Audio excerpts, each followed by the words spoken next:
श्रोता प्रेमियों, मैं राम सागर शास्त्री आप लोगों के समक्ष रखने जा रहा हूं सहस्राबाहु की कथा। देखिए, सहस्राबाहु राजा कृतवीर्य का पुत्र था। इसकी माता का नाम पद्मिनी था।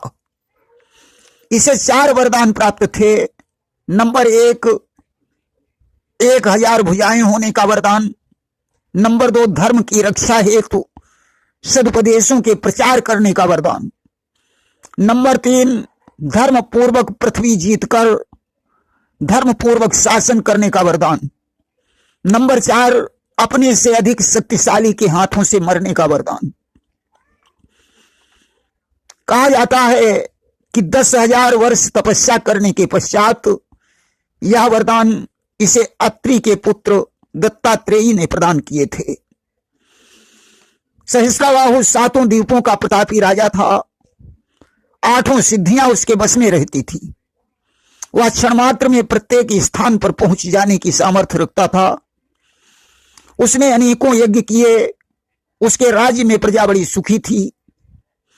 कि जा सुराज प्रिय प्रजा दुखारी, असो नृप अवश्य नरक अधिकारी। कहा जाता है जिस राजा के राज्य में प्रजा दुखी रहती है वह राजा नरक का अधिकारी होता है। एक दिन सहस्राबाहु ने नागों की नगरी महिष्मति पर चढ़ाई कर दी और 1000 नागों के सहित करकोटक नाग को परास्त करके उस नगरी पर अपना अधिकार कर लिया। सहस्राबाहु की 1000 रानियां थीं, जिनमें रानी सत्या जमदग्नि की साली थी। जमदग्नि और सहस्राबाहु एक दूसरे के साढ़ू थे। एक बार सहस्राबाहु अपनी रानियों के सहित नर्मदा नदी में जल विहार करने गया। अचानक उसके गले से सोने की माला टूटकर नदी में गिर गई। सहस्राबाहु ने अपनी 1000 भुजाओं के बल से नर्मदा की धार बंद कर दी। पानी उल्टा बहने लगा। उन दिनों लंकापति रावण भी युद्ध करने के मूड में घूम रहा था कि कोई योद्धा मिले। कि रण मद मत फिर जग धावा, अप्रतिभट खोजत कतहु न पावा। उसने चारों तरफ प्रतिभट की तलाश की। जब उसे कोई योद्धा नहीं मिला तो निराश होकर लौट रहा था। तब तक इसने सहस्राबाहु को देखा। विचार करने लगा, मालूम पड़ता है या कोई वीर मेरे लायक है।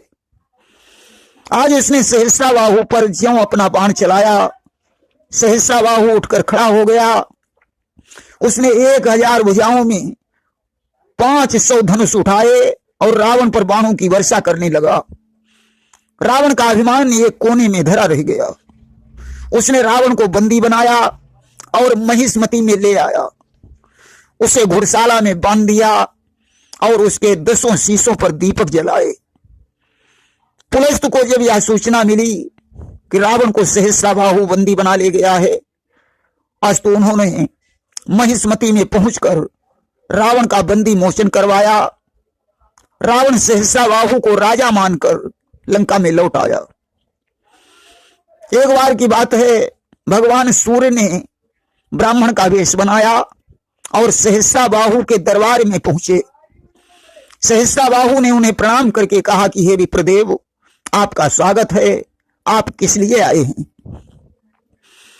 कि बोला, प्रभु चरण धार करके सेवक का मान बढ़ाया है, पर दया धाम बतलाओ तो किस कारण कष्ट उठाया है।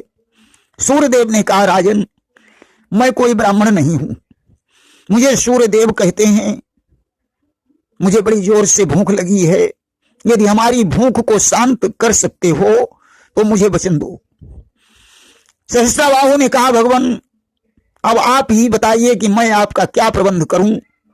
सूर्यदेव ने कहा, राजन, तुम संपूर्ण स्थावर जगत को मुझे दान कर दो। मैं उसी को खाकर अपनी क्षुधा शांत करूंगा। राजा ने संपूर्ण जगत दान कर दिया।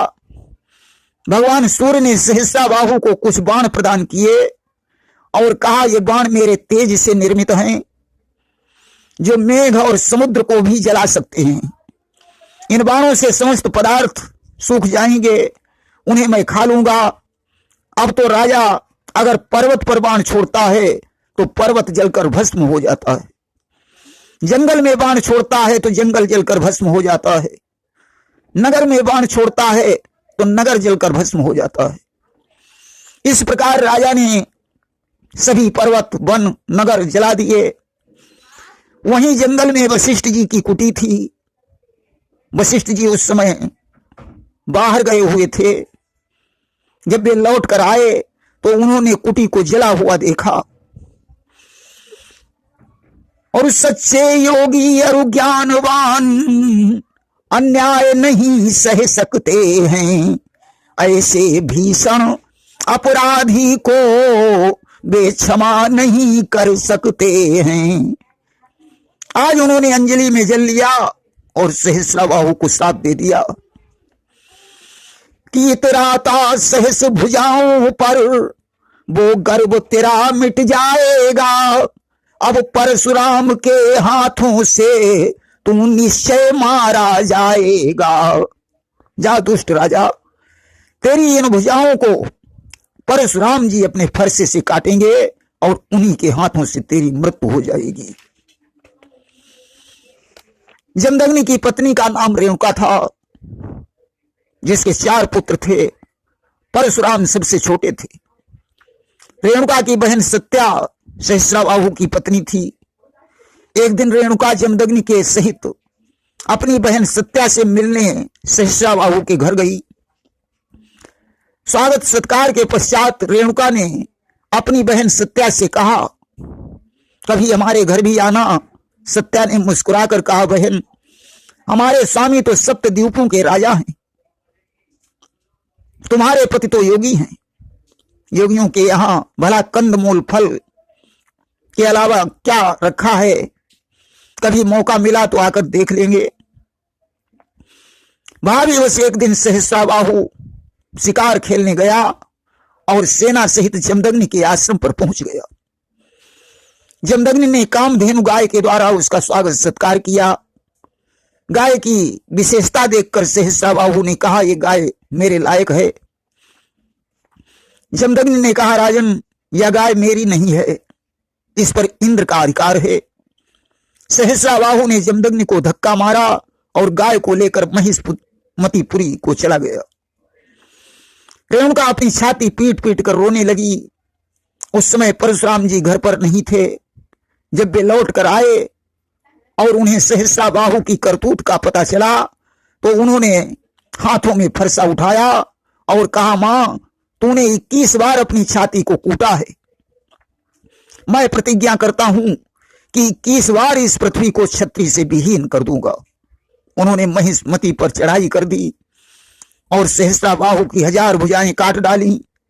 9 पुत्रों के सहित सहस्राबाहु परशुराम के हाथों से मारा गया। कामधेनु को वापस ले आए। पिता ने कहा, तुमने चक्रवर्ती राजा को मारा है, इसलिए पृथ्वी की परिक्रमा करो, तभी इसका प्रायश्चित हो सकता है। परशुराम जी पृथ्वी की परिक्रमा करने के लिए चले गए। प्रेम से बोलिए वृंदावन बिहारी लाल की जय।